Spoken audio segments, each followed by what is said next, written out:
estar aqui hoje com vocês, né, para a gente falar de um assunto tão importante, que é a alfabetização das nossas crianças, né? Então, a gente vai falar um pouquinho da Meta 5.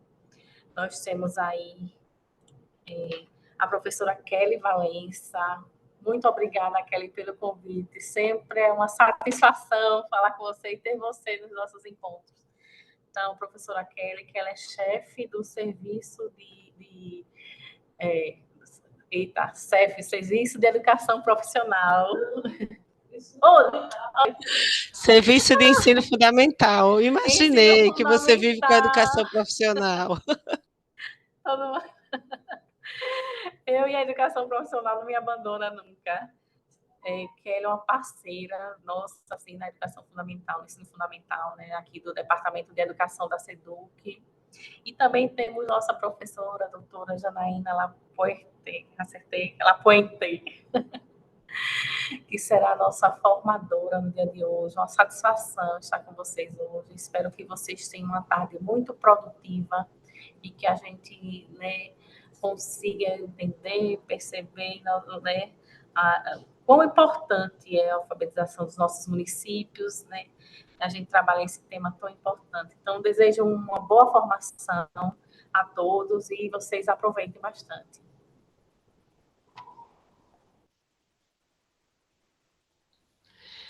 Daniele, muito obrigada. Quero primeiro iniciar a tarde de hoje, né, dando uma boa tarde, uma calorosa tarde. Estou aqui na capital, em Aracaju, Sergipe, e sou professora Kelly Valença. Como professora, eu sou pedagoga, assistente social também da saúde e mestre em educação, e na área de formação de professores. E aqui, no Departamento de Educação, que é um dos departamentos da SEDUC Sergipe, da nossa Secretaria de Educação e Cultura do Estado de Sergipe, estou à frente já há 5 anos, desde a outra gestão governamental, do Serviço de Ensino Fundamental. Então, é um dos 7 serviços do Departamento de Educação, que é capitaneado hoje pelo nosso amado professor Genaldo Freitas de Lima. Então, quero agradecer a confiança, né, de Cristiane, de Daniele, a insistência de Mônica Luz, o cuidado, o acolhimento de Mônica, e assim, professora Janaína, observar potencial em nós é algo muito importante para o nosso empoderamento e para a nossa afirmação enquanto mulher, enquanto professora, enquanto mãe. Mas ter colegas de trabalho que veem em nós esse potencial é muito mais até relevante, porque a gente está num grupo que termina também inspirando outras pessoas. E aí eu gostaria de dar boa tarde a todos e a todas, daqui, da SEDUC, de outros ambientes, dos municípios, das regionais de educação, e dizer que nós vamos falar nessa tarde de hoje, enquanto professoras, de um tema que é muito relevante para a educação básica.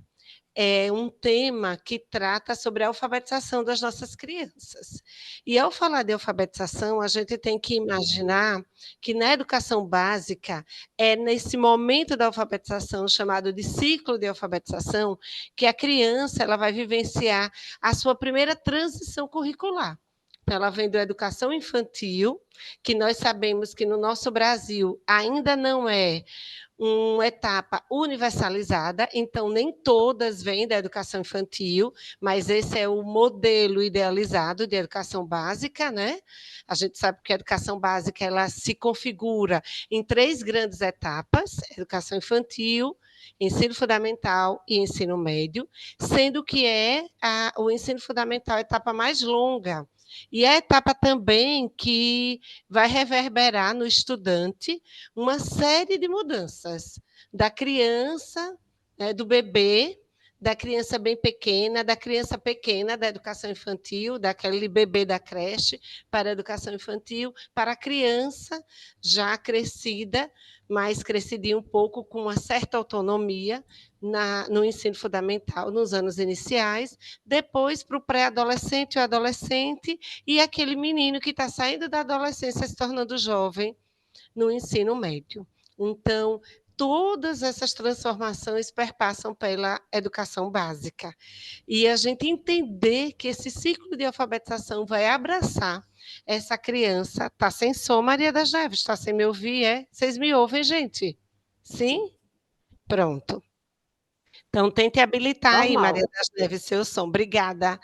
E aí, o que é que acontece? Nós, enquanto gestores, né, enquanto professores de sala de aula, gestores de unidades de ensino, professores que estão pensando na formação inicial de outros professores dos IES, né, nos institutos de ensino superior, sejam eles institutos que dão a formação de nível superior e são institutos federais, ou sejam as próprias universidades, nós, da gestão da secretaria, sejam elas de educação do Estado ou do município, a gente tem que imaginar que esse espaço de educação básica e do ciclo de alfabetização, Daniele, você que viveu por muito tempo na educação profissional, ele é aquela virada de chave, aquele momento assim crucial, um momento lindo, potente, crucial, em que a gente vê um desabrochar, de enxergar, um descortinar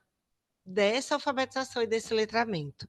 É tão emocionante para nós, aqui eu quero cumprimentar com muito afeto a professora Clélia Patrícia, que mesmo tendo Sergipe aqui hoje em glória, no Alto Sertão Sergipano, ela está aqui entre nós, é de arrepiar para nós que somos professoras alfabetizadoras, quando enxergamos no nosso aluno que ele diz para nós, tia, e é dessa forma que ele fala. Por que é que ele chama de tia? Porque a tia tem mais pertencimento, parece alguém da família, né? E aí seria outra tarde de discussão entre a professora e a tia. Tem, não é, Janaína? Daria outra tarde de discussão, que não é o palco da nossa discussão de hoje. Mas quando desabrocha, que ele diz assim, eu não paro de ler agora. Agora que eu já sei ler, eu passo por todos os lugares e quero ler tudo, e tem letra em tudo, tia. E é desse jeito.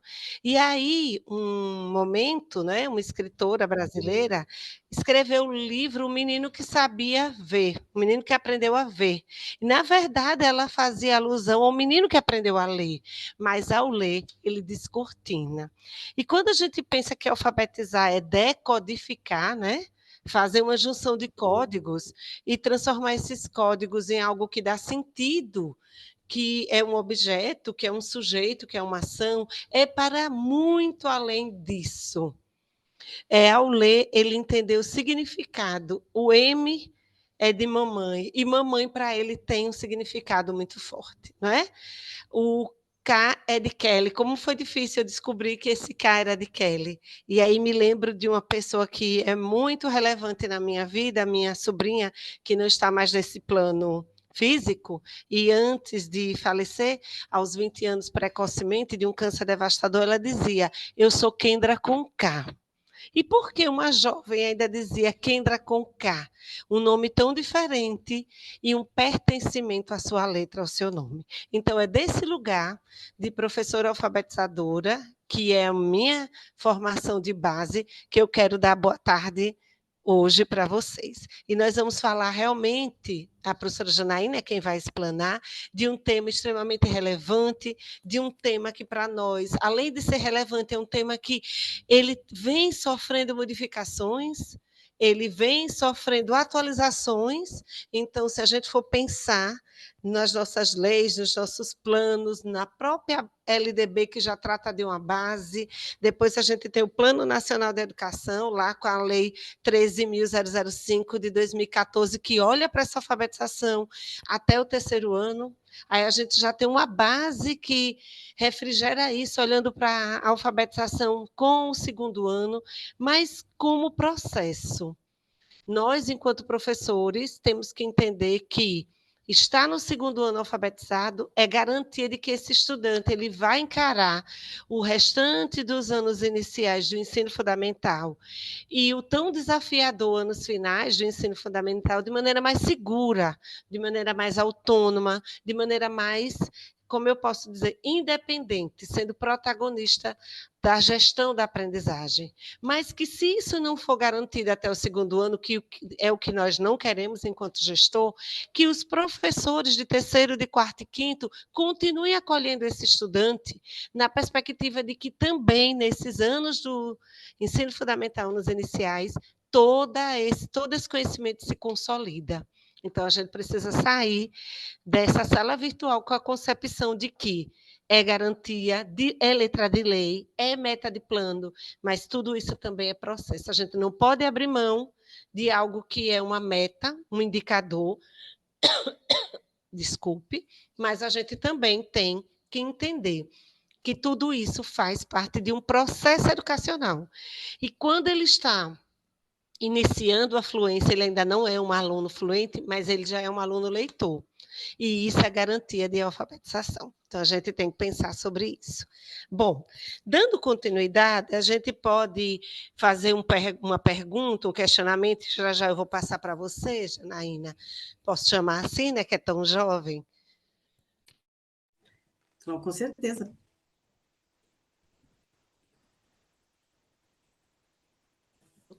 Acho que juntou o nervosismo, viu, gente?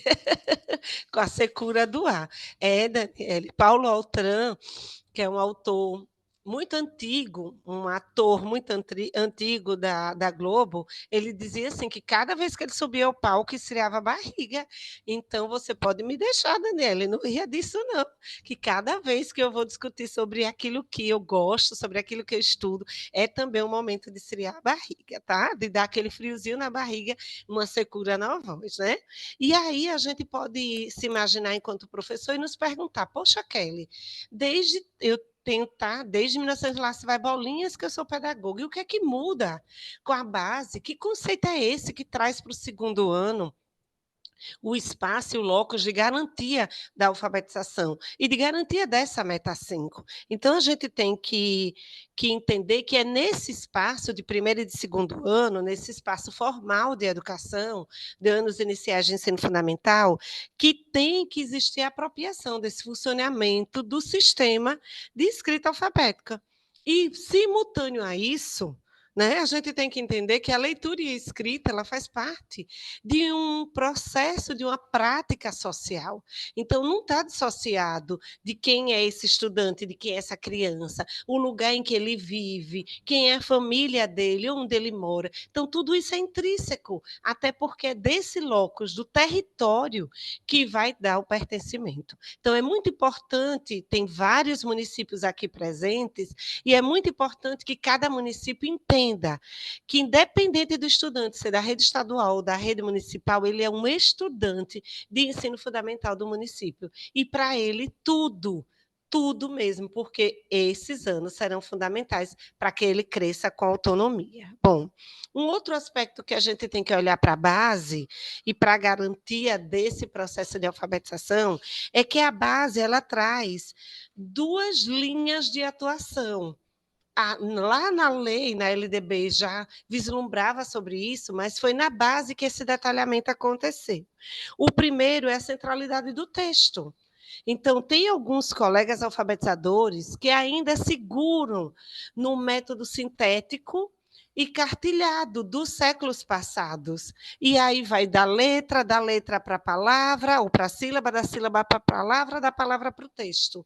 Isso era concepção de outrora, quando a gente não tinha uma circulação de informações e de textualidade nas práticas sociais. Hoje em dia, todo lugar tem texto. Um folheto é texto, não é? Uma bula de remédio é texto, uma receita é texto, como eu posso dizer, um panfleto é texto, uma conta da energia e da água é texto, e os estudantes eles estão dentro desses contextos que possuem textos. Então, a centralidade dessa apropriação do sistema de escrita está na concepção de que é preciso trabalhar o texto. E aí, trabalhar esse texto nessas práticas sociais de leitura e escrita. E, somado a isso, planejar atividades que permitam o estudante refletir sobre a sua escrita e sobre a sua leitura. Numa época lá do século passado, e quando eu fui alfabetizada, era aquilo, e era apontado só o que era errado na nossa alfabetização. Então, se eu escrevesse Daniela ao invés de Daniele, Kelly, ela é com E, está errado. Tem que escrever com E. Tire o A. Hoje em dia, a gente leva o aluno a refletir. Leia o que você escreveu. É mesmo a professora. Deixa eu repetir para você. Então, o processo de ensino também é mudado. Então, o estudante é um outro estudante e nós, professores, temos que olhar para um processo de ensino mudado.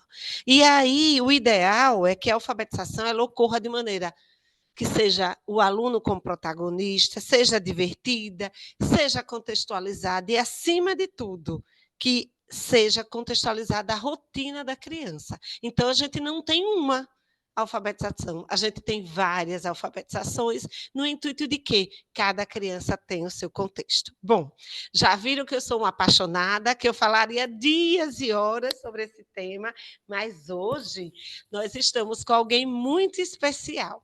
E aí, Janaína, só fazendo o preâmbulo, para além da letra da lei e das metas, né, com a prática de ensino e a prática de aprendizagem, eu quero chamar você, professora doutora Janaína Soares Martins Lapuente, acho que é essa a pronúncia do seu nome, professora do Instituto de Educação da Universidade Federal do Rio Grande, pesquisadora do Grupo de Estudo e Pesquisa em Alfabetização e Letramento, GEALI, e Laboratório de Alfabetização e Práticas de Ensino e Leitura, o LAPIO. Então, tudo que nós estávamos falando, eu penso que estava repercutindo, tendo sonoridade com a professora Janaína. E é membro da diretoria da Associação Brasileira de Alfabetização. Para dividir essa sala virtual empolgante, repleta já com 30 colegas de maneira síncrona, porque vem muito mais depois, Janaína, de maneira síncrona, eu chamo você para discutir essa meta que, para mim, né, não seria diferente, é uma das mais importantes do nosso plano de educação, seja ele nacional quanto estadual. Um abraço bem caloroso, bem sergipano, com esse sotaque que eu adoro, e seja muito bem-vinda nessa sala linda, Janaína. Um beijo. Estarei aqui, viu, mediando e te ouvindo bem atenta. Muito obrigada por essa recepção tão calorosa e afetiva. Então, agradeço muito desde o momento que eu recebi o card da nossa conversa, eu disse antes de entrarmos aqui, de forma síncrona, né? A minha alegria de dividir esse espaço com a Kelly, também com todos e todas vocês que estão aqui, porque é uma colega da Secretaria de Educação, e agora, antes de começar a fala, eu vou me apresentar para vocês, para além do que está ali, né, descrito no card, mas também para nós ficarmos um pouquinho mais próximos.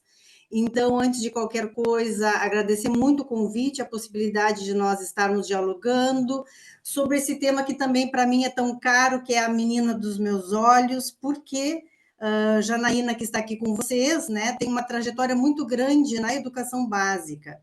Então, eu fui professora da educação infantil, fui professora da rede estadual do Rio Grande do Sul durante 18 anos, alfabetizei por 10 anos na rede estadual e na rede privada. Então, a minha trajetória como professora e como formadora de professores é no campo da alfabetização, embora eu já tenha trabalhado na educação infantil e na educação de jovens e adultos, na coordenação pedagógica, na vice-direção. Aqui estava comentando um pouquinho antes, no nosso estado, que é o Rio Grande do Sul, nós temos a SEDUC, né, a Secretaria de Educação em Porto Alegre, mas nós temos as coordenadorias de educação, que também chamava-se antes de diretorias de educação. Então, são conjuntos, né? E eu participava, então, trabalhei durante 3 anos na 5ª Coordenadoria de Educação, no eixo da EJA, né, coordenando o programa Brasil Alfabetizado, aqui na minha cidade, que é Pelotas. Então, é uma alegria estar com vocês, também representar o meu grupo de pesquisa, que é o GEALI, o nosso laboratório de práticas de incentivo à leitura, e também é uma honra, né, estar representando a BALF. Então, quem chegou a mim esse convite por uma pessoa, né, pela Delma, que está agora quase passando a faixa para a professora Gabriela, na coordenação da Associação Brasileira de Alfabetização. Então, ela me fez esse convite, e eu não estava conseguindo na data que vocês desejavam, mas conseguimos para hoje, então. Então, eu preparei um roteiro para a nossa conversa, né? De forma muito cuidadosa, conversei várias vezes com a Mônica para tentar me aproximar ao máximo do que realmente o grupo entenderia como importante, como significativo para essa fala. Fiquei muito alegre por essa abertura da Kelly, que para mim a fala de vocês é um canto, porque os sotaques são tão diferentes e tão lindos, né? Vocês não se percebem, mas a gente que escuta fica muito encantado aqui no Sul. Então, enquanto aí está super seco o ar, aqui está super úmido, então que as diferenças, né, sejam também importantes e que a gente cada vez possa se aproximar mais desses momentos. Então, a apresentação já está aparecendo para vocês, então, em alguns momentos, né, eu vou estar lá na apresentação e não enxergo vocês, vou ficar fazendo esse movimento, né, de idas e vindas, porque penso que um roteiro, ele ajuda também a organizar a fala. Kelly, mais ou menos quanto tempo eu tenho? Ah, perdão, Janaína, me empolguei tanto na abertura, esqueci de dizer. Nós temos em torno de 35 minutos, 35 a 40 minutos, tá? E depois nós vamos Tá. abrir para o debate. E eu já Ótimo. solicitei que os participantes fiquem à vontade para colocar as perguntas no chat, tá bom? À sua disposição. Certo. Ok. Então, quando faltar uns 5 minutinhos, se tu puderes me avisar, Kelly, eu também sou, assim, bastante empolgada com essa temática, com esse tema, né?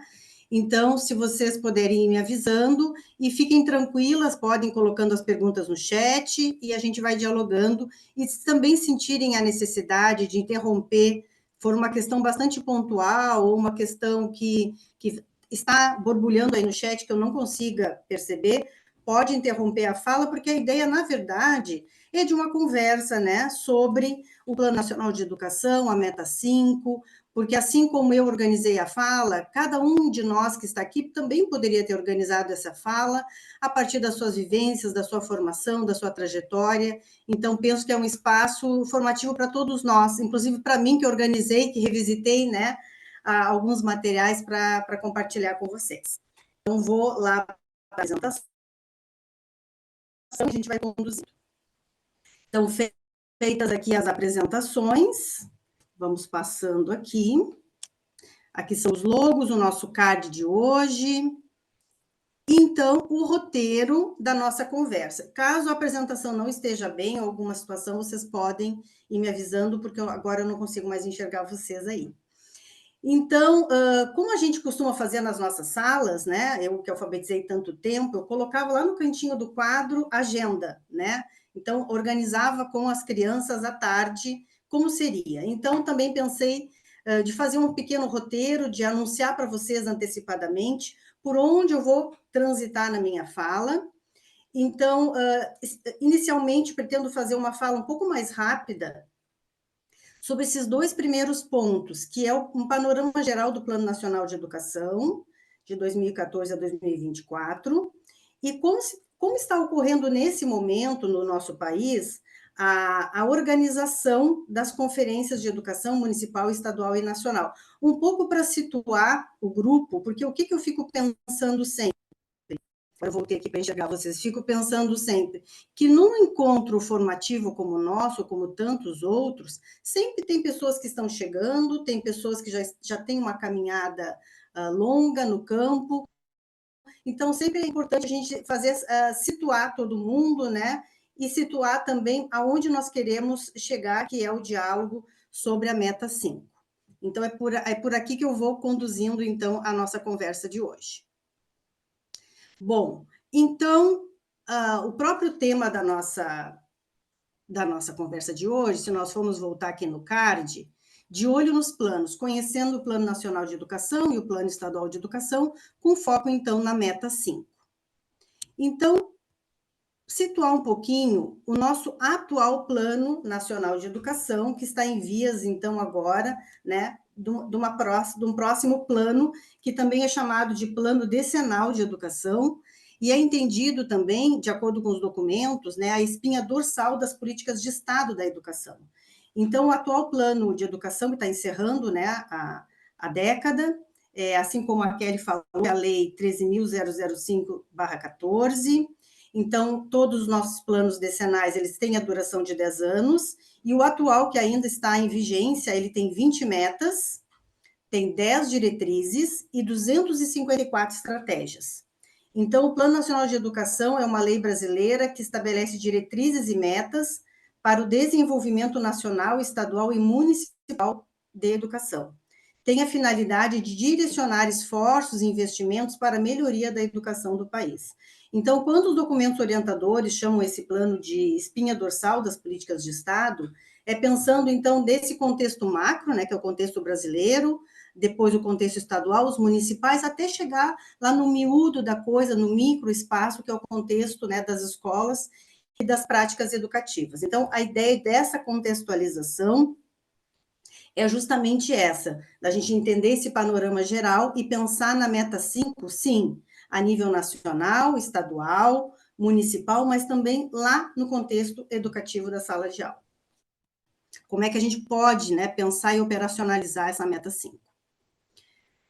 Bom, acho que aqui eu teria que diminuir um pouquinho, não sei para vocês, mas para mim não fica todo aparecendo aqui o slide agora sim, tá? Bom, então aqui somente um card, né, que eu busquei da internet para situar o grupo. Então, o Plano Nacional ele tem esse grande desafio de apresentar, né, para a sociedade brasileira e para todos os entes federativos, né, então a União, o Distrito Federal, os estados e os municípios, essas 20 metas. Como são metas robustas, é difícil quando a gente olha uma meta, especialmente a meta 5, que está aqui ampliada, alfabetizar todas as crianças no máximo até o 3º ano do ensino fundamental. A gente leva um susto, porque é um baita desafio, né? Como a gente fala que não sou um baita desafio, é um grande desafio. Então, para pensar em cada uma dessas metas, foram traçadas estratégias, e não são poucas, então são 254 estratégias. Na meta 5, que é a meta que nós vamos conversar hoje, vamos nos dedicar um pouco mais, são 7 estratégias. Então, a pergunta é: que estratégias foram adotadas para o cumprimento dessas metas? Mais adiante um pouquinho, a gente vai olhar um pouquinho para elas. Mas antes disso, o que diz os documentos, né? Então, nós temos um documento, que é o documento de referência da CONAI de 2024, da Conferência Nacional de Educação, que diz o seguinte, né, que durante esse período, durante esses 10 anos, foram desdobradas políticas efetivadas por adesão e de forma individualizadas pelos entes federativos, com programas e ações interrompidas devido à alternância de governo, parcerias e ações precárias, com limitada parcela de correspondência de outras esferas de poder. Então, aqui, o documento traça em alguns momentos algumas críticas, mas também alguns avanços que eu vou comentar com vocês agora, né? Então, para que realmente se efetive todas as metas, né, e que as estratégias permitem operacionalizar um pouco e pensar um pouquinho em cada uma delas, não é um trabalho fácil, é um trabalho bastante robusto e precisa, então, né, dessa, como vai chamar também o documento, dessa articulação, dessa vinculação entre gestão democrática, financiamento público e instrumentos de planejamento. Então, são várias esferas que vão precisar, então, de forma articulada, operacionalizar as políticas. Mas também, ampliando um pouquinho, não somente a meta 5, mas pensando no ensino fundamental e médio, o que as pesquisas também indicam é que o maior desafio e a necessidade mais urgente não é a criação de vagas, mas o combate aos altos índices de evasão escolar. Então, a questão da evasão escolar, ela é um problema, né, bastante, a evasão, a retenção, na educação básica, mas também na universidade. Então, eu sou da Universidade Federal do Rio Grande, que é no sul do país, né, quase lá no Uruguai, e nós recentemente fizemos um seminário na FURG, que é a sigla da nossa universidade, justamente debatendo a questão da evasão na universidade. Então, claro que com a Covid-19, né, com todos os impactos causados, né, em toda a escolaridade, não só na educação básica, mas também no ensino superior, a gente vem sofrendo os impactos, né, do que acarretou para o Brasil em termos de aprendizado, em termos de não é somente colocar a criança para dentro da escola, então não é somente conseguir as vagas, mas é a permanência, a qualidade dessa permanência dos educandos no contexto educativo. Então, para isso, se propõe várias revisões curriculares e adoção de novas práticas pedagógicas, bem como a melhoria da infraestrutura, reformas e criação de bibliotecas, espaços destinados à prática desportiva. Isso, para nós, não é novidade, né? Mas, especialmente, o suporte à formação e capacitação pedagógica foi tido como crucial para o alcance de objetivos como o de alfabetizar todas as crianças até o 3º ano do ensino fundamental. Então, esse espaço que nós estamos hoje aqui é um espaço de capacitação pedagógica para todos nós, né, que estamos e vamos dialogar sobre a Meta 5. Então, ontem eu conversei com a diretora do Instituto de Educação, no qual eu trabalho na universidade, e ontem ela estava na Conferência Estadual na Bahia, debatendo justamente sobre essa temática que é a formação de professores. Então, o Brasil todo, né, a partir dos fóruns, se dedica agora para debater, conversar, revisitar as estratégias, as metas, né, e organizar, então, o próximo Plano Nacional de Educação. Então, nesse período, especialmente de setembro para cá, nós fomos, assim, surpreendidos por diversas notícias, né, e diversos chamamentos. A Secretaria de Educação foi chamada, as escolas, né, solicitando representantes, a universidade da mesma forma. Então, eu recortei algumas notícias, né, que perpassaram de setembro para cá, e coloca também a comunidade educativa, pais, funcionários, docentes, estudantes, a pensar, puxa vida, né, estamos nos encaminhando para o próximo Plano Nacional de Educação. Então, aqui algumas manchetes, né? Plano Nacional de Educação será encaminhado ao Congresso em 2024, MEC encaminhará o Plano Nacional de Educação, CONAI prepara um novo plano de educação, e aqui também a Conferência Estadual de Educação de 2023 discute a contribuição de Sergipe para a execução do novo Plano Nacional de Educação. Então, desde setembro, que é essa primeira notícia aqui, e nós temos a última, que é de Sergipe mesmo, dia 13/11, essa matéria. Então, mostrando esse movimento nacional, e por isso também estamos aqui conversando sobre o plano e sobre a Meta 5. Gente, falo muito rápido, quero que fale um pouco mais devagar? Está maravilhoso, Janaína, extremamente didática. Pode seguir Então, tranquila. Estarei lhe então tá. avisando assim que tiver faltando pelo menos os 8 minutos. Tá, porque eu não enxergo vocês. Então tá bem. Fiz também esse roteirinho aqui, porque conversando com a Mônica, né, penso que pode ajudar.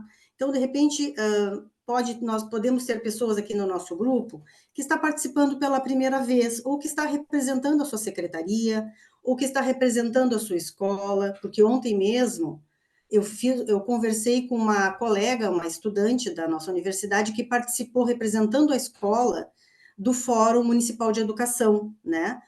E aí eu perguntei para ela quem vai representar a nível estadual. Ela disse, puxa vida, eu não sei, né? Então, nós que participamos de alguns fóruns, em determinado momento nós perdemos um pouco, às vezes, nem sempre, a continuidade dessa representação e o que essa cadeia, né, que ela, na verdade, ela envolve várias pessoas e setores.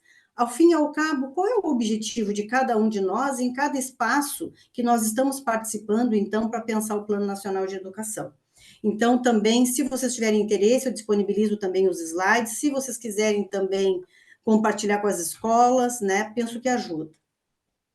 Bom, então, nós tivemos, essas datas não são fixas, tanto é que ontem, né, estava acontecendo, nós já estamos em dezembro, a Conferência Estadual de Educação na Bahia. Então, essas datas não são rígidas, são datas, né, que o Ministério da Educação pensou inicialmente para organizar, né, e para nós chegarmos lá em janeiro, se mantiverem essa data, a Conferência Nacional de Educação. Bom, então, a Conferência Municipal de Educação, a letra está um pouquinho pequena, para poder fica todo na mesma slide, né? A Conferência Municipal de Educação, qual é o objetivo dela? Debates preparatórios orientados pelo documento de referência, que é esse que está a imagem aqui, que é a CONAGE 2024. É um documento bastante extenso, eu dei uma revisitada nele para conversar hoje, né, com vocês, não li ele na íntegra, mas quem participou dos fóruns precisou fazer a leitura na íntegra. Então, de antemão, as pessoas que estão aqui representaram, né, as suas secretarias, escolas, universidades, fóruns, o nosso agradecimento, porque realmente é um momento de grande estudo, de grande comprometimento. Depois, proposição de diretrizes, o que a conferência faz? Proposição de diretrizes, sugestão de metas e estratégias para um novo Plano Nacional de Educação. E também a sistematização desse momento, esses resultados são encaminhados aos fóruns estaduais de educação, que sistematizam e organizam a Conferência Estadual de Educação. Então, aqui, pelo menos no nosso município, municípios próximos, as pessoas tiveram que fazer a leitura prévia do documento, e aí, em espaços, em grupos de discussão, conversaram e apontaram aspectos que gostariam de mudar no documento, proposição de revisão de diretrizes, de metas e estratégias. Então, isso vai para a Conferência Estadual de Educação, onde é feita a sistematização dessas propostas, emendas ao documento de referência, tentando contribuir com esse diagnóstico da educação e a proposição de diretrizes, metas e estratégias. E assim esse bolo vai crescendo até chegar na Conferência Nacional de Educação. Na Conferência Nacional de Educação, então, que está prevista para janeiro, a avaliação, o que vai ser feito? A avaliação da implementação do Plano Nacional de Educação vigente. Então, como vocês sabem, né, a lei já prevê que ao longo desses 10 anos, algumas estratégias de monitoramento e avaliação das metas e estratégias precisam ser feitas. Então, essa avaliação também ela vai ser subsidiada por essas avaliações. E o próximo item, produção de referências que orientarão a formulação e implementação dos planos de educação estaduais, distritais e municipais. Então, à medida que o Plano Nacional de Educação, o próximo plano, fica pronto, né? Então, ele é regulamentado a partir da legislação, os planos estaduais, o distrital, os municipais, precisam ser organizados a partir desse documento. Então, precisa um alinhamento e um compromisso de todos esses entes federativos. É claro que, de acordo com os contextos, com as realidades, com as especificidades, outras estratégias podem ser detalhadas, né? E penso que hoje nós conversarmos sobre a meta 5 pode nos ajudar a pensar, puxa vida, se nós detalharmos no nosso plano municipal ou no nosso plano estadual, esse aspecto da meta pode ficar mais claro para o professor. Porque eu lembro bem de quando, né, trabalhava como alfabetizadora, o último ano que eu alfabetizei não faz tanto tempo, foi 2018, e ter claro, né, o que vai ser trabalhado ao longo do ano ajuda o professor alfabetizador, ajuda a professora alfabetizadora. Então, ter estratégias que me ajudam a pensar nessa meta também ajuda a escola, a Secretaria de Educação, o município, o Estado, a alcançar essa meta com mais, tendo um objetivo mais claro. Bom, então, como eu disse antes, fiz esse anúncio mais rápido, né? Levei esses minutinhos para a gente fazer essa contextualização. Então, nós temos um Plano Nacional de Educação, né? Agora, voltar um pouquinho para vocês, não fica completamente, parece que está falando para as paredes. Então, nós temos um Plano Nacional de Educação, que está em vias, então, né, de um debate muito articulado com a sociedade, né, com os atores sociais, com as pessoas representando as suas instituições, dialogando sobre metas e estratégias, né, do Plano Nacional de Educação. Mas hoje nós estamos, então, olhando um pouquinho mais, e por isso o card, né, o convite do nosso encontro formativo é de olho nos planos, então nós vamos colocar um zoom na meta 5, que é alfabetizar todas as crianças, no máximo, até o final do 3º ano do ensino fundamental. Então, por que eu sublinho esse até o 3º ano do ensino fundamental? Parece que eu e a Kelly, então, nós combinamos antes, porque a Kelly fez uma belíssima síntese do que eu trouxe para conversar com vocês hoje, né? Então, a Kelly já anunciou um pouco, né, por onde transita a nossa meta, que então inicialmente foi pensada até o terceiro ano do ensino fundamental, e ela vai sofrendo pequenas mudanças, pequenas atualizações na legislação, que é o que nós vamos conversar agora. Então, o terceiro ciclo, até o terceiro ano do ciclo, até o terceiro ano do ensino fundamental, ele é entendido, então, como um ciclo de alfabetização. Para nós chegarmos nesse anúncio aqui, alfabetizar todas as crianças, no máximo, até o terceiro ano do ensino fundamental, nós tivemos uma caminhada legal e de documentos orientadores. Então, não raras vezes que aconteceu, né? Nós muitas vezes estamos na escola e somos surpreendidos por uma legislação, somos surpreendidos por um documento orientador. Na verdade, quando a gente muitas vezes está no chão da escola, nós não estamos acompanhando esse movimento legal dos documentos balizadores das políticas. Então, por isso que essa conversa e tantas outras, né, que o Estado e a Secretaria vem promovendo, são importantes. Para o professor que está em sala de aula não ser surpreendido como eu fui no ensino fundamental de 9 anos, quando eu estava alfabetizando, que nós tínhamos um prazo muito curto para implementar. Então, eu trago rapidamente esse panorama para contextualizar esse grupo que nós estamos pensando na meta 5, que é crianças do primeiro até o terceiro ano do ensino fundamental. Então, aqui entendido como um ciclo de alfabetização. Mas nem sempre foi assim, né? Então, eu fui alfabetizadora, então, do ensino fundamental de 8 anos, e isso vem se modificando.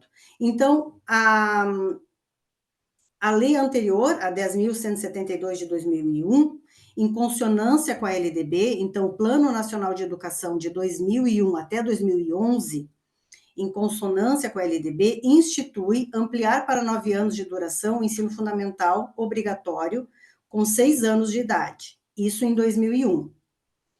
Essa meta legalmente instituída, ela só alcançou o debate nacional a partir de 2004, quando o MEC lança esse documento, que está aqui a imagem, com as orientações gerais. Então, 2001, depois 2004, ele ganha o debate nacional, chega nas escolas, e vamos caminhando.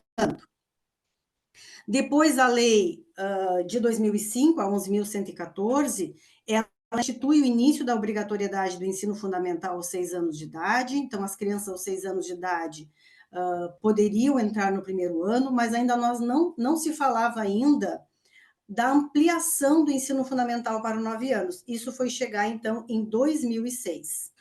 E aqui estão, então, os documentos, né, os cadernos orientadores. Então, esse caderno, Ensino Fundamental de 9 anos, a criança de 6 anos, a linguagem escrita, né? Então, esse caderno aqui foi muito lido e revisitado nas escolas, como subsídios para orientar o ensino fundamental de 9 anos. Então, naquele contexto, como eu disse para vocês, a minha diretora chegou numa reunião pedagógica e disse quem na escola, se teria alguém na escola, alguma alfabetizadora, que tivesse interesse para ser turma piloto do ensino fundamental de 9 anos, e aí eu levantei a mão. Então, eu e mais 3 colegas fomos turmas pilotos na nossa cidade, para depois, então, acontecer a implantação do ensino fundamental de 9 anos na nossa rede. E aí, depois, então, com a resolução de 2010, 14 de dezembro de 2010, essa resolução, ela, então, apresenta as diretrizes curriculares para o ensino fundamental de 9 anos. Essa resolução, ela tem 50 artigos, mas o artigo 30 é que vai, então, direcionar o nosso olhar para esse bloco pedagógico ou ciclo sequencial não passível de interrupção, que é o ciclo, então, da alfabetização e do letramento. E aí, na sequência, nós tivemos um grande programa de formação de professores, o Pacto Nacional pela Alfabetização na Idade Certa, no qual eu fui formadora, eu era professora alfabetizadora, mas fui formadora pela Universidade Federal de Pelotas, então, que é um pacto federativo, que também articulava todos os entes, né, União, Distrito Federal, estados e municípios, para, então, organizar essa formação de professores que olhava para esse bloco ou para esse ciclo sequencial não passível de interrupção, tá? Então, como a Kelly antecipou um pouquinho antes, foi bastante importante, situou o grupo, né, sobre essa nossa conversa de hoje, a BNCC ela vai destoar um pouco, né, do Plano Nacional de Educação e do Pacto Nacional da Alfabetização da Idade Certa, e também de alguns desses documentos da legislação, porque ela vai, então, olhar para esse ciclo de alfabetização e letramento de uma forma mais encurtada, não pensando mais do primeiro ao terceiro ano, que visa, então, a meta 5, a BNCC vai propor, então, os 2 primeiros anos do ensino fundamental como ciclo de alfabetização. A BNCC não chama de ciclo de alfabetização, né? Mas a gente, nas nossas pesquisas, a gente tem chamado ciclo de alfabetização. Quando a gente vai olhar de forma mais alargada, nós situamos do primeiro ao terceiro ano. Quando nós vamos olhar de acordo com a BNCC, nós situamos primeiro e segundo ano. Para o próximo Plano Nacional de Educação, esta pauta está em discussão, né? Se essa meta ela não foi plenamente atingida, então está em discussão se a meta permanece até o terceiro ano ou se ela vai ficar até o segundo ano. Isso vem sendo discutido nas esferas municipais e estaduais. Eu destaco aqui, né, sublinhei, a BNCC, então, coloca o olhar, né, o compromisso, o foco na alfabetização, mas também aqui embaixo, ó, nas práticas diversificadas de letramentos. Então, sempre pensando a alfabetização no contexto das práticas sociais da leitura e da escrita. Então, aqui a gente tem só uma linha do tempo. Então, só para a gente pensar assim, qual é o movimento do Plano Nacional de Educação? Precisa muitas articulações, precisa organizar as políticas de formação de professores, os investimentos. Estava dando uma olhada no nosso atual Plano Nacional de Educação, a meta, né, a 20ª, prevê um investimento público com o PIB de 7%. E lá em 2024, para o ano que vem, de 10%, e nós estagnamos em 5%. Então, toda a questão de financiamento da educação também impacta, né, na execução das estratégias e das metas. Então, aqui só para exemplificar, o plano anterior, não é esse que está em vigor, que é de 2001 a 2011, ele amplia o ensino fundamental de 9 anos. Só que a ampliação em forma de lei só vai se dar em 2006. E aí, então, nós vamos caminhando para um ciclo mais alargado, e a BNCC vai olhando para esse ciclo, pensando no primeiro e segundo ano. E agora nós entramos, então, nessa edição, né? Estou cuidando aqui o horário. Mas, afinal, o que é o ciclo de alfabetização? Aqui eu vou falar um pouquinho mais rápido, para a gente poder chegar um pouquinho mais na meta 5. O ciclo de alfabetização, então, ele vai compreender uma concepção, né, de um processo de ensino e aprendizagem baseado no acompanhamento das crianças, na consideração da heterogeneidade, na diferenciação do ensino e na avaliação continuada. Então, ele é um processo de ensino e aprendizagem, que a Kelly, eu até fui anotando algumas expressões que a Kelly usou na fala, a Kelly diz isso, né? É um ciclo como processo. Sendo do primeiro ao terceiro ano, sendo primeiro e segundo ano, nós precisamos entender esse ciclo como processo de ensino e aprendizagem. Então, a LDB já nos diz, né, que a educação básica poderá se organizar de diferentes formas. Séries, ciclos, né, diferentes formas de agrupamento, mas o que nós precisamos ter bem claro é que, independente da continuidade desse ciclo, em termos de período, se é do primeiro ao terceiro, ou primeiro e segundo ano, essa organização precisa contemplar o contexto das práticas sociais da leitura e da escrita. Só que, está destacado aqui em amarelo, nós não podemos confundir o ciclo de alfabetização com o ciclo de progressão continuada ou de progressão automática. E aqui eu faço um parênteses para contar um pouquinho para vocês. O meu doutorado, que é um estudo que a gente faz há 4 anos, eu acompanhei o ciclo de alfabetização no meu município. Então, a minha tese de doutorado é sobre o ciclo de alfabetização. Então, eu acompanhei 2 escolas municipais da minha cidade, uma que tinha um alto índice de evasão e repetência, e a outra que tinha índices considerados bons para o nosso município. Então, eu identifico essas escolas por uma outra pesquisa, um levantamento feito anterior, e eu acompanho essas 2 turmas durante 3 anos. Eu acompanho as mesmas crianças do primeiro até o terceiro ano, para buscar identificar e analisar como que essa legislação do ciclo, ela é operacionalizada na prática pedagógica. Então, por isso que eu digo para vocês que isso que está em amarelo a gente precisa destacar e ter em mente, que como eu que sou professora alfabetizadora, puxa vida, eu alfabetizei no ensino fundamental de 8 anos. As crianças chegavam aos 7 e, infelizmente, reprovavam no final da primeira série. Era um grande sofrimento. Eu lembro de ir para casa contando quantos estavam pré-silábicos, quantos estavam silábicos, quantos estavam alfabéticos, e o que eu poderia fazer. Quando nós temos a ampliação do ensino fundamental de 9 anos, e temos um tempo mais largado para alfabetizar as crianças, o que a alfabetizadora e o que o alfabetizador faz? Vou olhar um pouquinho para vocês agora. A gente diz, ufa, agora eu posso respirar. Só que esse respirar não significa que nós não vamos planejar e organizar de forma estruturada a continuidade desse ciclo. Então, nós precisamos, que é o que nós vamos conversar um pouquinho agora mais adiante, é organizar o monitoramento das aprendizagens e termos um planejamento com relação às metas, para realmente conseguirmos atingir o que nós desejamos, e aí esse esforço coletivo, né, a nível nacional, é olhar para essa meta 5.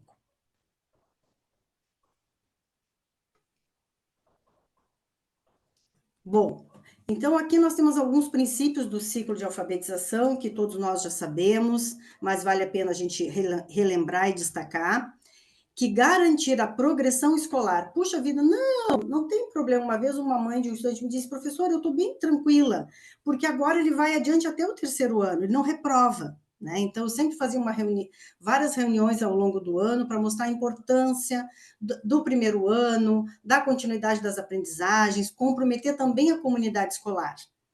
Porque estar dentro de um ciclo de alfabetização, né, necessariamente não aumenta a qualidade das aprendizagens das crianças de cada ano. Então, para isso, a gente precisa de ações articuladas no âmbito da sala de aula, da gestão municipal e estadual, a fim de garantir essas aprendizagens que elas aconteçam ao longo dos 3 anos. A gente conseguiu operacionalizar e enxergar melhor isso participando do PENAIC, da formação de professores, porque nós tínhamos os direitos de aprendizagens, né? E vocês aqui acreditam também que várias pessoas vão ter participado dessa formação. Então, a partir dos direitos de aprendizagem, nós tínhamos os objetivos, então, introduzir, aprofundar e consolidar. E isso, então, vai direcionando esse direito, que é o objetivo de aprendizagem dessas crianças ao longo do ciclo. Então, o que eu preciso me comprometer a cada ano a dar conta como alfabetizadora, e o que eu não consigo, o que eu converso com a próxima colega que vem adiante, ou se sou eu que vou acompanhar no segundo ano, o que é possível fazer para ir acompanhando e monitorando. Então, a professora Magda Soares, nesse livro aqui, Alfaletrar, que é muito conhecido, né, tem sido muito lido, é um livro que ela, antes de se despedir de nós, desse plano, disse que queria fazer muito um livro para as alfabetizadoras, né, para os professores das escolas. E aqui, justamente, né, ela acompanha uma rede de ensino e ela mostra, a partir dos relatos das professoras, que esse processo de acompanhamento ele é constante, mesmo tendo ela à frente, né, desse trabalho e tantas outras pessoas, é preciso estar sempre monitorando e ajustando. Então, tem um diálogo de uma professora aqui que diz, né, que ela se dá conta que não está bem encaminhado aquele processo, então ela conversa com a professora do próximo ano, que quem sabe elas ajustam, elas vão mudar, né, esses objetivos, pensando na progressão e na continuidade das aprendizagens. O meu tempo está quase indo para o fim, e eu tenho bastante coisa para falar, então vou me organizando aqui, tá? Então, falamos sobre o Plano Nacional de Educação, né? Situamos um pouquinho a organização, de como acontece, olhamos para a meta 5, pensando que nós temos dentro dela um ciclo de alfabetização, né? O plano que está atual, do primeiro até o terceiro ano. Então, voltando o olhar para a meta 5, né? Eu peguei um gráfico aqui que a Mônica me mandou, do relatório de monitoramento das metas, do Plano Estadual de Sergipe, e quando a gente olha essas metas, né, aqui no Rio Grande do Sul também, a gente se dá conta do quanto a gente ainda precisa caminhar e o quanto o contexto da Covid-19 ele causa um fosso muito grande, como diz o professor Arthur Gomes de Moraes, com relação às escolas públicas e as escolas privadas. Então, nós acompanhamos uma pesquisa nacional que envolve as 5 regiões do país, que evidenciou, né, primeiro, que a maioria dos professores, né, das escolas públicas acabaram financiando a escolarização no contexto da pandemia, e que as nossas salas de aulas viraram, né, telas do WhatsApp ou contextos artificiais de ensino. Então, nós tivemos, né, uma grande dificuldade de operacionalizar, como diz a professora Magda Soares numa live. Ela disse que no contexto da pandemia não aconteceram sim problemas de aprendizagem, mas aconteceram muito mais problemas de ensinagem, porque os professores não puderam estar na sala de aula efetivamente, acompanhando as crianças, monitorando as aprendizagens, fazendo as intervenções, circulando nas mesas, né? Replanejando a sua proposta pedagógica.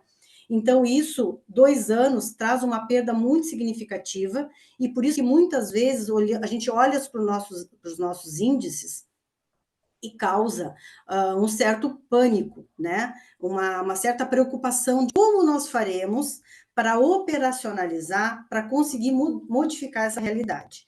Então, como estratégia para olhar para isso, falando isso com elas, né? Eu elenquei aqui as 7 estratégias, tá? Que estão vinculadas à meta 5. Eu não vou fazer a leitura de todas elas, mas eu fui pintando com o marca-texto o que nós poderíamos destacar dessas estratégias para quando nós formos discutir lá na nossa escola, ou formos articular o nosso plano municipal de educação, ou quando nós formos pensar o nosso planejamento, o que ainda pode ser melhorado, o que eu ainda posso lançar mão, o que eu ainda preciso, né, reorganizar. Hoje pela manhã eu participei de uma reunião, nós estamos finalizando um curso de especialização em alfabetização na nossa universidade, e as estudantes avaliaram o nosso trabalho.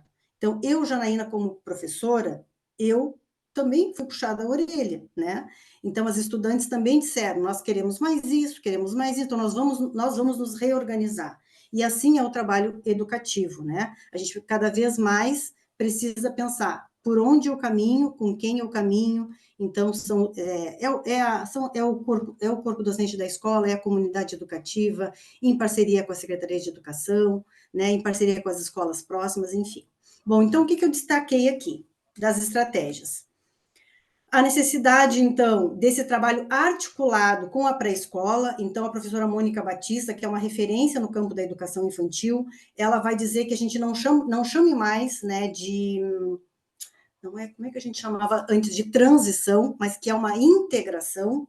Nós precisamos olhar de forma solidária para essa integração entre pré-escola e ensino fundamental, tá? A alfabetização plena de todas as crianças, eu vou falar disso daqui a pouquinho. A criação de instrumentos de avaliação e monitoramento, isso é extremamente importante, é o que a professora Magda Soares vai trazer em um dos seus capítulos aqui, que ela não chama mais de avaliação, ela chama de estratégias de acompanhamento, né, e avaliação, tá, das crianças. Diversidade de métodos e propostas pedagógicas, tecnologias educacionais e práticas pedagógicas inovadoras, também vamos falar um pouquinho disso. Essa estratégia 5.5, para mim, ela é muito cara, porque eu trabalho numa cidade próxima ao meu município, e eu trabalho com o curso de educação do campo. Então, a comunidade que nós recebemos no nosso curso é essa, né? São os indígenas, quilombolas, ribeirinhos, né? São essas populações itinerantes. Então, que realmente precisa de um olhar todo, é um outro olhar para essa comunidade que chega à escola. Imagina se eu preciso ter esse olhar para elas adultas, imagina na escola, né, com produção de material didático específico, mas também com um olhar todo muito generoso e acolhedor para essas especificidades, para essas histórias de vida. Formação inicial e continuada de professores, isso é extremamente importante, é o que nós estamos fazendo hoje. E apoiar a alfabetização das pessoas com deficiência.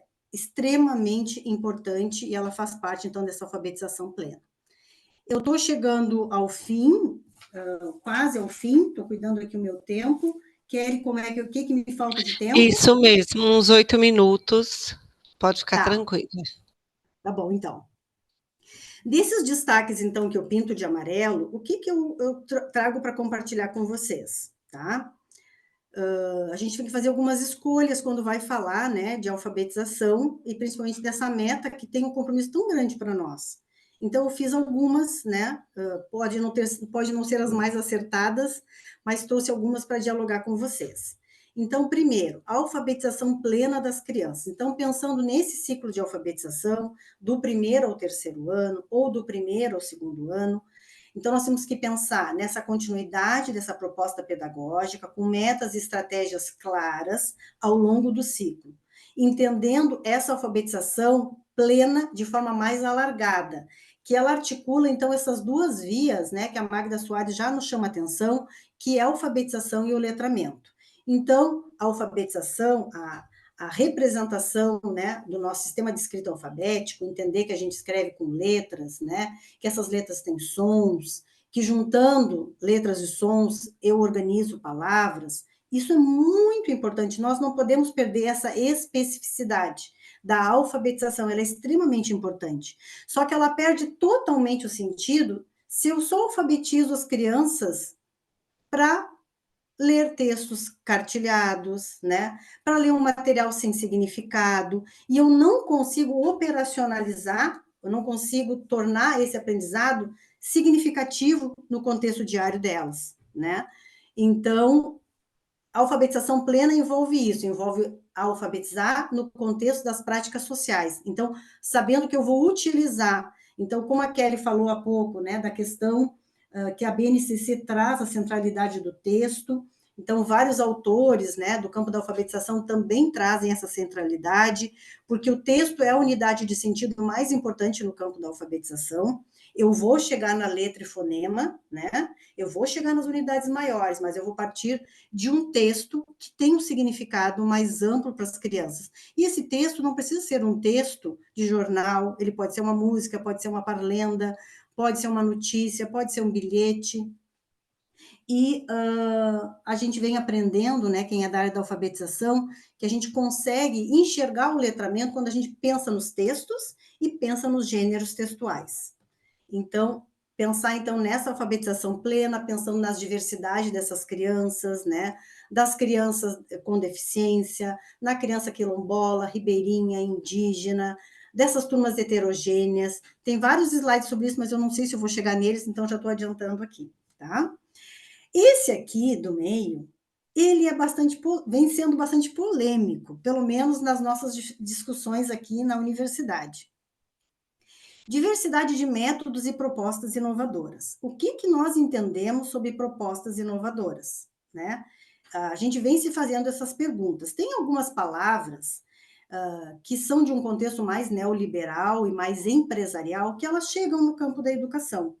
Então, inovadora não era uma palavra muito usual um tempo atrás, mas ela começa a chegar nos nossos documentos, nas nossas legislações, e a gente precisa se perguntar o que é uma proposta inovadora. Para mim, Janaína, o que nós estamos fazendo hoje é uma proposta inovadora, né? Então, quando lá está lá numa estratégia, então, propostas inovadoras a partir das tecnologias. Então, chama atenção aqui para a gente se questionar na escola, o que é uma proposta inovadora para aquele contexto? Eu posso entender que na escola aqui perto da minha casa, que eu trabalhei 10 anos, uma escola de classe popular, que as crianças estão em contexto de vulnerabilidade, que eu não poderia, a escola não teria condições de levar as crianças para uma atividade cultural, que uma proposta inovadora era receber uma pessoa da comunidade que faz uma atividade cultural, como nós tivemos um palhaço que fazia algumas apresentações. Nós não conseguimos levar todas as crianças no circo, mas nós chamamos esse artista popular para fazer uma apresentação na escola. Para nós, essa foi uma atividade cultural, essa foi uma atividade diferente, e naquele contexto ela pode ser considerada uma atividade inovadora. Então, eu considero uma atividade inovadora, são aquelas atividades, né, que eu lanço mão de diferentes estratégias para chegar naquele objetivo que eu desejo. E aí, pensando em diversidade de métodos e propostas inovadoras, eu posso pensar num grande guarda-chuva, que só isso daria uma conversa uma tarde, tá? Que é a organização do trabalho pedagógico. Então, eu gosto sempre de dar esse exemplo, pensar nesse guarda-chuva. Dentro dele, nós temos várias penduricalhos, né? Pensando nessa imagem do guarda-chuva, o que eu posso colocar dentro dele? Que é o planejamento, a ludicidade, a organização do tempo e do espaço pedagógico e a avaliação.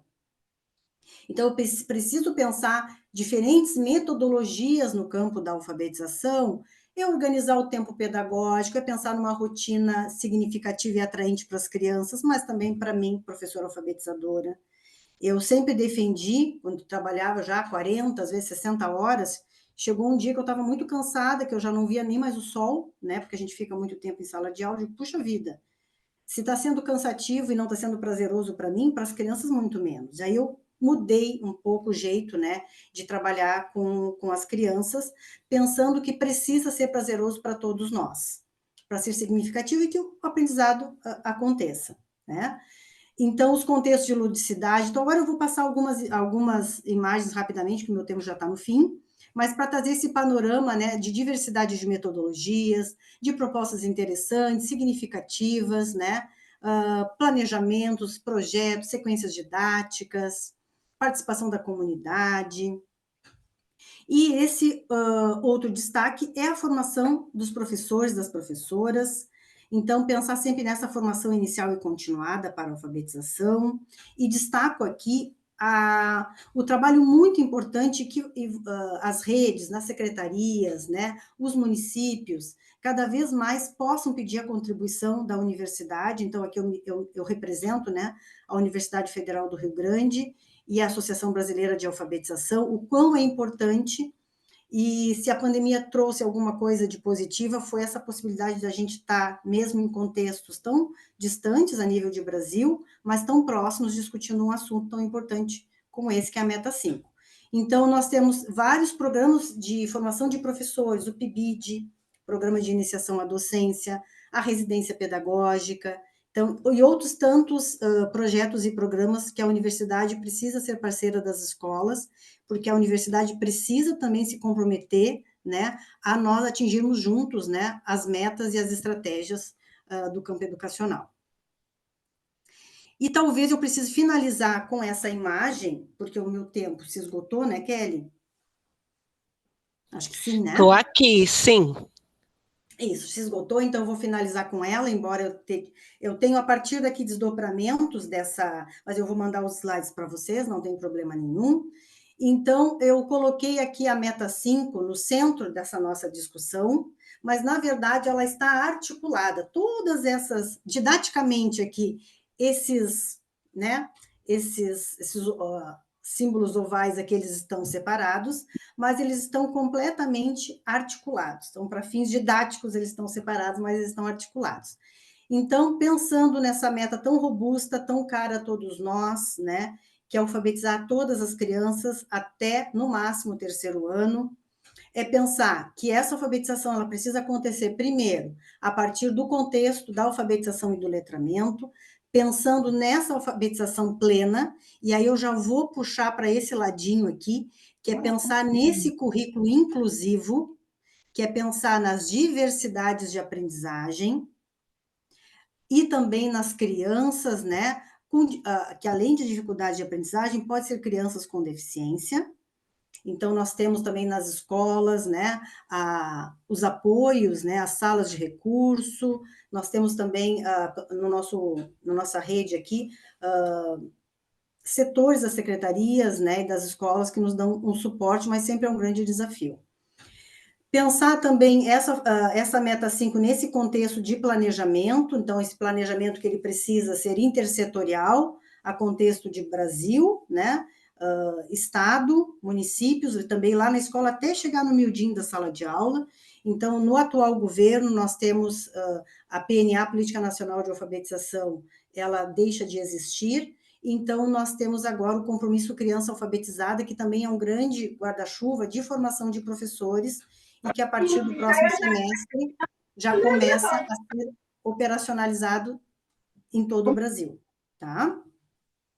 A avaliação, então, que eu gostaria de ter falado um pouquinho mais, que é pensando, então, nesse contexto de acompanhamento do processo de avaliação, do monitoramento das aprendizagens, dessas avaliações diagnósticas, né, como a gente já vem fazendo nas escolas, mas que a Magda Soares também chama atenção nesse livro. Então, são pequenos diagnósticos ao longo do ano para acompanhar esse processo de aprendizagens, e aí para fazer esse replanejamento aqui, que é o círculo que está em cima, tá? A questão da interdisciplinaridade, então, ela está muito relacionada com o planejamento, então, pensar o planejamento a partir... nós temos aí diversas modalidades organizativas do trabalho pedagógico. Temas geradores, né, complexos temáticos, projetos, sequências didáticas, atividades permanentes, atividades de sistematização. Então, são propostas que buscam articular as diferentes áreas do conhecimento. Então, como é que eu consigo fazer alguns projetos, sequências didáticas, temas geradores, articulando, né, as linguagens, a matemática, de forma, então, que esses conteúdos eles sejam arejados e não fiquem tão separados assim em gavetas. Pensar esse planejamento, então, nesse contexto da ludicidade, dos jogos, das brincadeiras, mas não só o jogo e a brincadeira, mas esse contexto de prazer, de estar feliz na escola aprendendo. E a heterogeneidade tem muito a ver com o currículo inclusivo, que nós, ao olhar para uma sala de aula, sempre as turmas são heterogêneas. E dentre essas crianças, nós temos diferentes estilos de aprendizagem, né? Diferentes ritmos, de diferentes tempos. E algo que eu aprendi sobre a questão dos... E aí vou finalizando, com a questão dos tempos e espaços, né, das nossas salas de alfabetização, com a professora Esther Gross, que é uma professora... ela é do campo da matemática, mas foi se aperfeiçoando na área da alfabetização, e eu fiz algumas formações com ela, em Porto Alegre, né, quando era professora da rede estadual, e ela nos disse algo que eu nunca mais esqueci. Eu já trabalhava, né, na rede estadual, que ela disse que quem imprime esse tempo pedagógico é o professor. E aí eu fecho falando isso sobre o ciclo de alfabetização e sobre o alcance da meta 5. Então, eu custei a entender o que ela quis dizer. Quem imprime o tempo pedagógico da sala de aula, agora eu vou voltar aqui para olhar para vocês, é o professor, é a professora.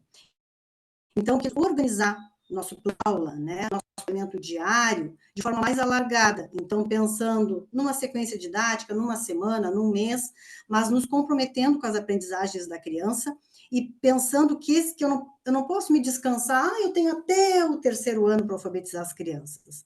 Que eu preciso, então, traçar metas específicas, né, objetivos claros, para cada ano, junto com os meus pares, e conseguindo, então, alcançar as metas e promover a aprendizagem das crianças de forma, então, significativa. Vou ir lá para o último slide, então, dizendo do meu muito obrigado, e agora a gente vai abrir para o diálogo, para a conversa, que vocês também possam contar as experiências de vocês, o meu e-mail para contato, e muito obrigada pela escuta atenta do grupo. E eu, antes, quando eu vim aqui espiar, vi várias pessoas de diferentes municípios, né, secretarias, fóruns. Espero que tenha trazido, pelo menos um pouco, né, a contribuição para a gente olhar para essa meta 5, que é uma meta tão importante. Obrigada. Eita, Janaína, toma fôlego agora, bebe água, que não parou nem para beber água, viu? Então, queria fazer um comentário. Nós não temos, infelizmente ou felizmente, perguntas no chat por enquanto, né? Acho que as pessoas ficaram tímidas e muito atentas também à sua didática, que foi maravilhosa. Gostaríamos de agradecer imensamente, porque aqui já estão colocando excelente explanação. Eu também fiz comentários nesse sentido, da excelência da sua comparação, de como foi bom bom revisitar os escritos lá de 2007, de 2009, quando nós estávamos discutindo a ampliação e há até uma disputa, né, de correlação de forças entre as escolas de educação infantil, que imaginava que uma rede estava pegando os estudantes de uma outra rede, coisas dessa ordem, e como também ficaria o currículo, se ela só trocar série por ano e estava tudo resolvido. Então, foram discussões, e nós temos que entender quanto educadores, quanto seres cognoscentes, como diz Freire, nós temos que entender que todo currículo é disputa, né? É correlação de força, é disputa de espaços de poder. E naquele momento teve todo um contexto para que isso fosse firmado. E agora nós estamos vivendo outro contexto de também discussões, de disputa, para a gente ver se vai se firmar, como está previsto aí até o segundo ano, no decorrer de até o terceiro ano. Independente do que for como letra de lei, quem assume o compromisso em alfabetizar tem que entender o contexto, tem que entender a pluralidade dos sujeitos que estão sendo alfabetizados e tem que, a partir dessa avaliação diagnóstica, propor intervenções que sejam muito significativas. Gostaria de evidenciar o espaço de fala da professora Janaína, não só o lugar de fala, que esse lugar de fala é plural e é bem amplo, né? Ela vem de um espaço de quem já esteve na sala de aula, como eu também, já esteve no lugar da discussão de formadora de outros professores, que o PENAI, que o PENAI, que cada região chamou de um jeito, né? Numa pronúncia, mas que significava sempre um pacto, que era a escolha do professor participar, mas, acima de tudo, para a formação de professores, com o apoio direto de professores alfabetizadores, de formadores e articuladores da universidade, da coordenação da universidade. Foi gigante em Sergipe, mas não teve 100% de adesão, Janaína, porque à época recebia uma bolsa, mas os professores em Sergipe escolhiam se ia participar ou não. Então, a gente via a diferença nas intervenções pedagógicas. Eu penso que nós, aqui em Sergipe, como rede estadual, temos que avançar no registro desses avanços por parte dos professores em relação aos nossos estudantes. A gente já melhorou muito com um sistema que nós temos online, que é o sistema Programa Alfabetizar para Valer, que vai dizendo bimestralmente se o aluno, em que nível ele está de leitura e em que nível ele está de escrita. Já temos um termômetro na rede, que é chamado de alfabetômetro, e aí nas redes públicas municipais e também na rede pública estadual. Mas, para além disso, no Estado, na rede estadual, nós ainda temos um diário eletrônico e que prevê notas de 1 a 10 para o processo de alfabetização de primeiro e de segundo ano, que termina os professores colocando 5 para aqueles estudantes que não estão com o desenvolvimento da alfabetização a contento e 10 para aqueles que estão bem na alfabetização, mas que essa mensuração não diz a riqueza de detalhes. Então, eu defendo muito mais um parecer pedagógico, eu defendo muito mais para a rede estadual, que a partir da análise dos dados inseridos no CISPAP, a gente possa ter esse parecer e que a gente possa ter uma discussão nas semanas pedagógicas do ano posterior e passar mesmo, como você disse, de maneira muito responsável, de um professor para o outro. Olha, Janaína, ela está com dificuldade disso, Kelly Valença avançou nisso, mas você tem que intervir mais nisso. E aí, respeitando essa pluralidade, né, da gestão da aprendizagem dos nossos estudantes, que hoje a gente tem uma sensibilidade muito maior em visualizar. Queria reforçar, Janaína, que está todo mundo colocando palestra magnífica, a Silvia Santos colocou excelente explanação, que tudo isso vai ficar gravado e a gente publiciza, tá bom? Para todos. Olha, já tem um monte de gente querendo os slides, foi muito bom, a sua síntese foi extremamente didática, porque esse círculo virtuoso coloca a alfabetização no centro, mas ela não é um processo passivo, ela é um processo extremamente ativo, que tem no professor e na gestão da escola a potência de fazer com que esse processo ocorra, mas em todas aquelas dimensões que você trouxe, precisa ter resolutividade. Se não tiver planejamento, replanejamento, se não avaliar o processo, se não olhar as pluralidades e a heterogeneidade, nada disso ocorre. E principalmente a inclusão. Gostaria de dizer, Janaína, que nesse aspecto o Sergipe tem avançado, nós temos tido a presença com muita luta, isso não é sem luta e sem resistência, tá? Do apoio 1 e do apoio 2 e das salas de AEE. Nós estamos mudando como lei para todas as redes públicas e privadas o toque da sirene, não é mais toque de sirene, é música ou avisos sonoros que sejam também relevantes para o entendimento dos nossos estudantes, pensando nessa pluralidade, nessa heterogeneidade e nessa contemporaneidade de tantos estudantes com espectro autista, de tantos estudantes com TDAH. Já os diagnosticados, falta um tanto diagnosticar. E dizer também que a gente tem escola indígena.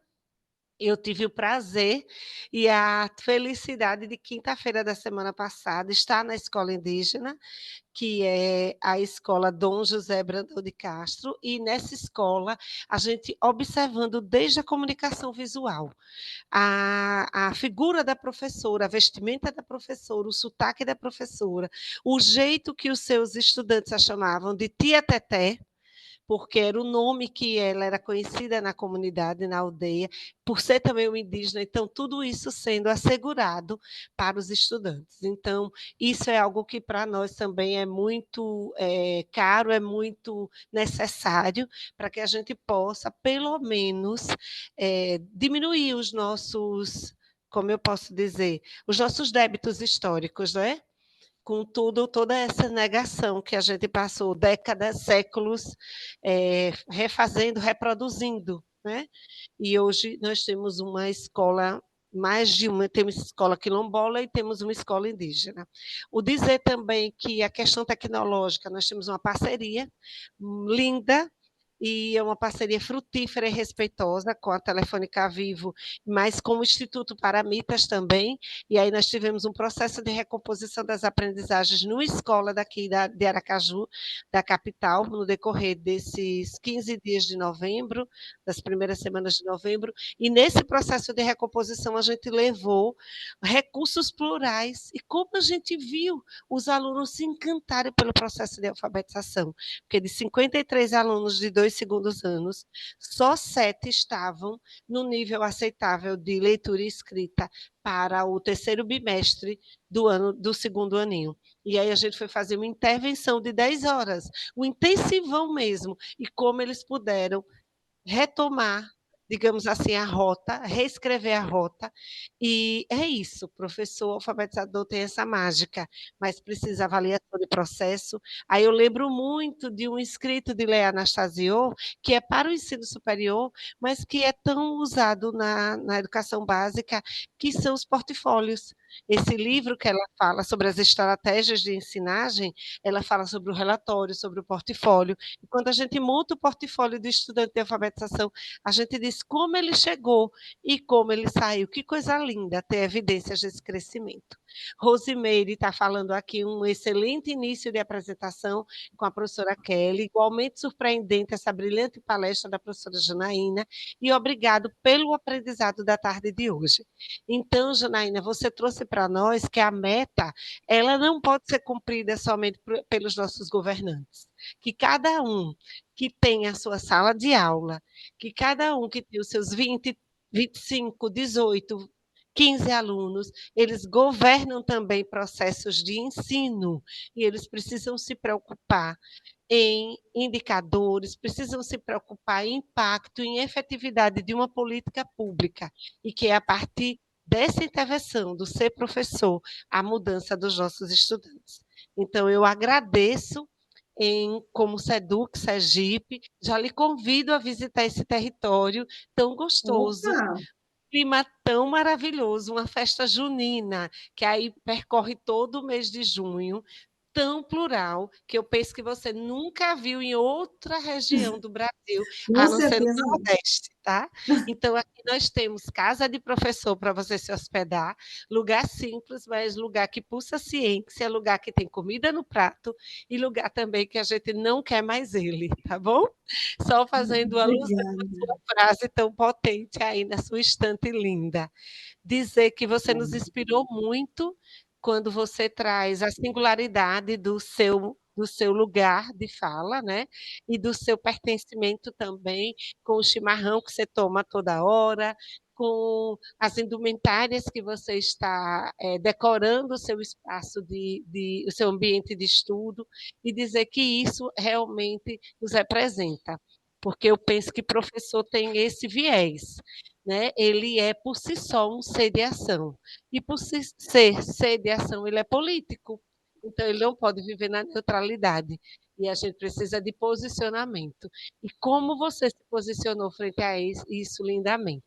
E foi, para mim, extremamente relevante quando você coloca aqui, está no ciclo ou fora dele, isso não é o que ficou muito definido lá quando a gente discutiu e quando a Resolução 7 de 2010 trouxe a progressão automática, que isso não é progressão automática. Isso é muito mais do que progressão automática. Isso é de maneira respeitosa e de maneira jurídica, legal, o respeito à individualidade, ao tempo do estudante e o compromisso do gestor do ensino, que é nosso professor.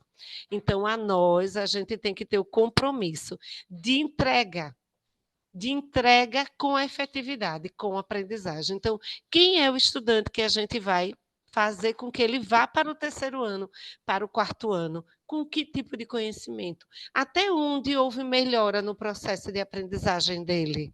A gente não quer saber, quando recebe um estudante, só como ele chegou, mas como ele estava e o que ele conseguiu aprender. Isso é muito importante, esse compromisso. Então, te agradecer. Gente, o espaço está aberto. Se vocês quiserem fazer alguma pergunta, alguma contribuição, a gente está aqui com o espaço aberto. Quero fazer um agradecimento especial, Janaína, à minha equipe do Serviço de Ensino Fundamental que está participando, a professora Rayana Reis, que é a professora de língua espanhola, mas já está tão embebecida desse mundo da alfabetização, que inevitavelmente já discute, já estuda sobre isso e que, para nossa alegria, está participando de um grupo nacional, um GT nacional, que está discutindo os anos finais e parece que vem coisa boa aí da política nacional sobre os anos finais, que está tão necessitado, né? Eu já fiquei com vontade, viu, Janaína, de você estar aqui entre nós, de conversar com os nossos municípios, de ter essa parceria, tá bom? É isso mesmo, Rayana. Precisamos mergulhar em tudo que envolve nossos estudantes. Como uma brilhante gestora de ensino fundamental e de ensino médio que ela foi até esse ano, até janeiro desse ano, ela sabe o quanto é importante a gente não deixar ninguém para trás. E a gente do Serviço de Ensino Fundamental só se alegra com a chegada dela. Uma ruiva linda, Janaína. Assim, de cabelos cacheados ao vento, como você vai ter a oportunidade de conhecer quando vier conhecer a nossa terra tão gostosa Com como é. certeza. Enquanto o pessoal não se anima aí para falar, eu acho que também é importante destacar que, claro, hoje nós colocamos, né, o foco na meta 5, mas se nós olharmos todos aqueles destaques, a nossa meta de diálogo hoje, ela está articulada com tantas outras, porque uma das possibilidades, né, de enfrentamento dessa meta 5, né, o que as pesquisas vêm indicando como uma proposição, é a escola de tempo integral. E aí, novamente, a gente vai se questionar que tempo é esse e como ele será aproveitado, né?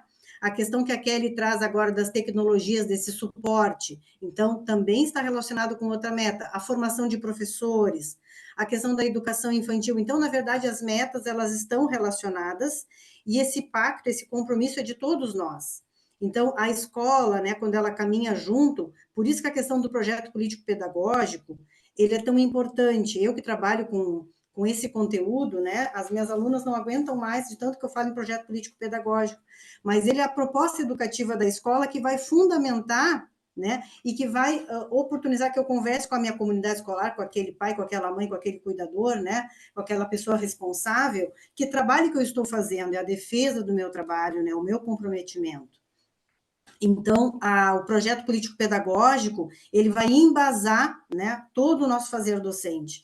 Então, são pequenos instrumentos de trabalho que nós temos e que, às vezes, eles já estão, assim, desbotados na escola, desapercebidos, né, e que a gente começa também a botar luz a cada um deles, porque eles são bastante importantes.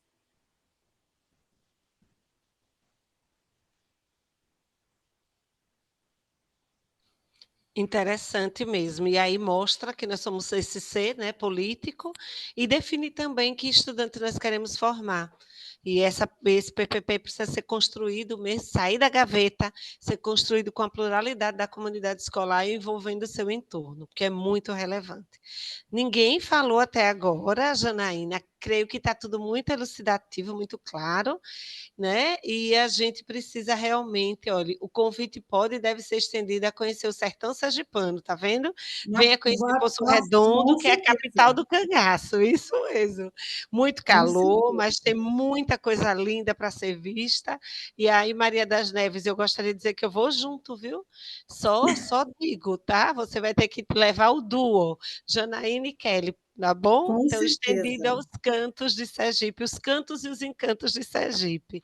Um abraço, agradecer ao fórum, e não sei se a professora Daniela está aqui ainda, para poder encerrar esse momento. Olha, Daniela disse isso mesmo, pode vir, tá vendo? Vou mesmo, doce de leite, a bacia leiteira de Sergipe fica nessa região, e tem muita coisa linda para a gente ver por lá. Daniela está por aqui para encerrar, muito obrigada, gente. Estou aqui, sim, estou encantada, né, com esse momento. Quando a gente ouve falar em alfabetização, a gente não tem como a gente não se emocionar, né? Porque é onde tudo começa, é o despertar da criança para a educação. Então a gente fica, acho que está todo mundo assim como eu, encantado, maravilhado com tudo isso, com esse momento. Gostaria de agradecer a professora Kelly, a professora Janaína, por esse excelente momento e que tenhamos outros, porque assim vocês deixaram a gente com um gostinho de quero mais, de querer conhecer mais a alfabetização, a educação infantil, anos iniciais, né, o ensino fundamental. A gente, no meu caso, eu sou professora de inglês, né, eu já começo já inicio no 6º ano. Quando o Kelly falou daquele momento de tia, que a gente fica lembrando, eu lembrei da minha sala de aula, que é onde a gente acolhe, quando a gente acolhe os nossos pequenininhos que vieram do 5º ano e já vem com tia, e a gente sente que eles de professor mesmo, aquele sentimento acolhedor. Então, me fez lembrar tudo que a gente inicia na sala de aula. Mas assim, estão encantados. O convite se estende, né? O convite que Kelly fez, a professora Janaína se estende também no fórum. Convida também a professora Janaína a conhecer Sergipe. Agora você não vai querer voltar para casa, vai querer quando conhecer as maravilhas de Sergipe. Mas agradeço pela participação.